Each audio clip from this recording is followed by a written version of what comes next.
Hey everyone, and welcome back to the channel. Today, we're journeying back in time, way back to the very cradle of civilization. We're talking about Mesopotamia, the land between two rivers. Forget what you think you know from textbooks, because we're about to dive deep into a story of incredible innovation, epic empires, and the very foundation of modern life as we know it. This isn't just ancient history, it's our asterisk history. So, buckle up, because the story of Mesopotamia is a wild ride. Picture a fertile crescent of land, nestled between the mighty Tigris and Euphrates rivers, in what is now modern-day Iraq. This was Mesopotamia, around 10,000 BCE. Something incredible happened here. Humans stopped just wandering and hunting, and they started to settle down. They learned to farm. This shift, known as the Neolithic Revolution, wasn't just about growing food. It was about growing communities. Small villages sprouted up, laying the groundwork for everything that was to come. It was the dawn of a new era for humanity. Fast forward to around 4000 BCE, and we meet the Sumerians in the southern part of Mesopotamia. These weren't just farmers anymore. They were master builders and thinkers. They organized themselves into the world's first cities, places like Uruk, Yuk, and Eridu. Imagine bustling cities with massive temples called ziggurats, piercing the skyline, marketplaces buzzing with trade, and a complex society taking shape. It was here, in Sumer, that one of humanity's greatest inventions was born. Writing, they started with simple pictures, but that evolved into a sophisticated system of wedge-shaped marks on clay tablets called cuneiform. Suddenly, they could record everything. Laws, trade deals, epic poems, like the Tale of Gilgamesh, and even their grocery lists. This was a monumental leap. For the first time, knowledge could be stored and passed down through generations, not just through memory. They also gave us the wheel, the 60-second minute, the 60-minute hour, and the 360-degree circle. Yes, every time you check your watch, you have the Sumerians to thank, but history is never static. Around 2334 BCE, a powerful figure emerged from the north, Sargon of Akkad.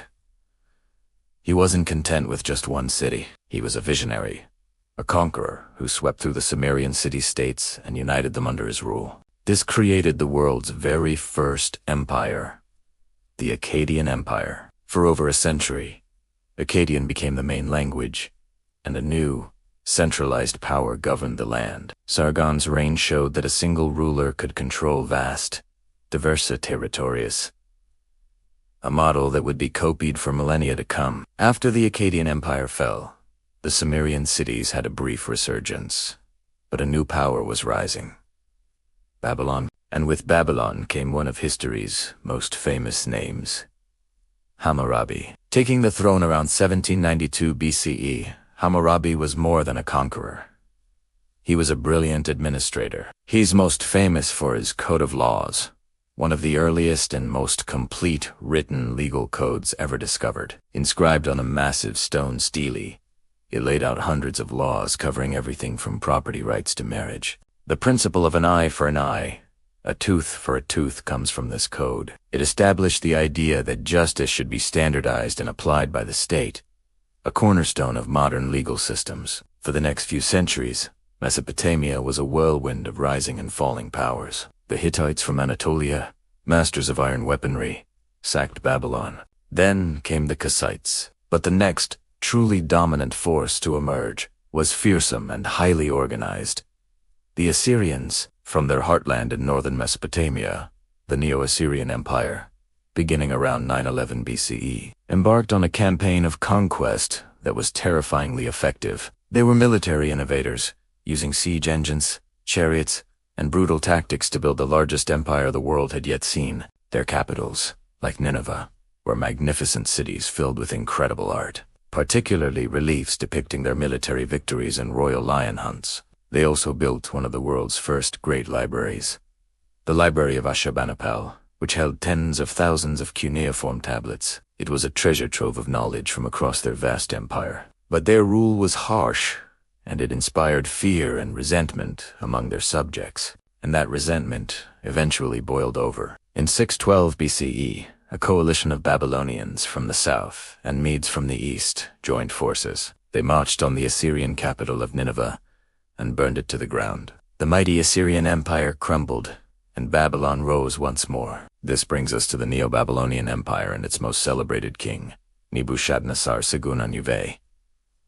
Definitely heard of him. Nebuchadnezzar II transformed Babylon into the most spectacular city of the ancient world. He built the legendary Ishtar Gate, a breathtaking structure covered in blue-glazed bricks and images of dragons and bulls. And, according to legend, he constructed the Hanging Gardens of Babylon for his homesick wife, one of the 7 wonders of the ancient world. Under his reign, Babylon became a center for astronomy and mathematics, with priests meticulously charting the stars. But like all empires, this one, too, would face its end. In 539 BCE, a new superpower was on the scene.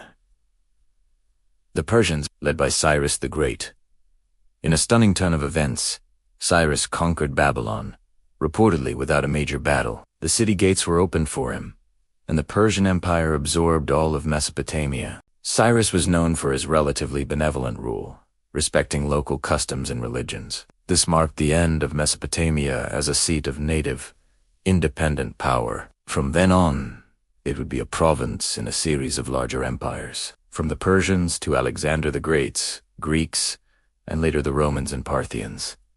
So, why does this ancient land still matter so much? Because the legacy of Mesopotamia is all around us. The laws we follow, the time we keep, the stories we tell, the cities we live in, the seeds of all these things were planted and nurtured in that fertile soil between the Tigris and Euphrates. The Sumerians, Akkadians, Babylonians, and Assyrians weren't just ancient peoples. They were the architects of civilization itself. They looked at the world and dared to shape it, creating systems and ideas that have endured for thousands of years. Their story is the first chapter in the great book of human history. Thank you so much for joining me on this incredible journey through time. If you found this as fascinating as I do, please hit that like button. And don't forget to subscribe and ring the bell so you won't miss our next adventure into the past. Let me know in the comments which ancient civilization you'd like to explore next. Until then, stay curious.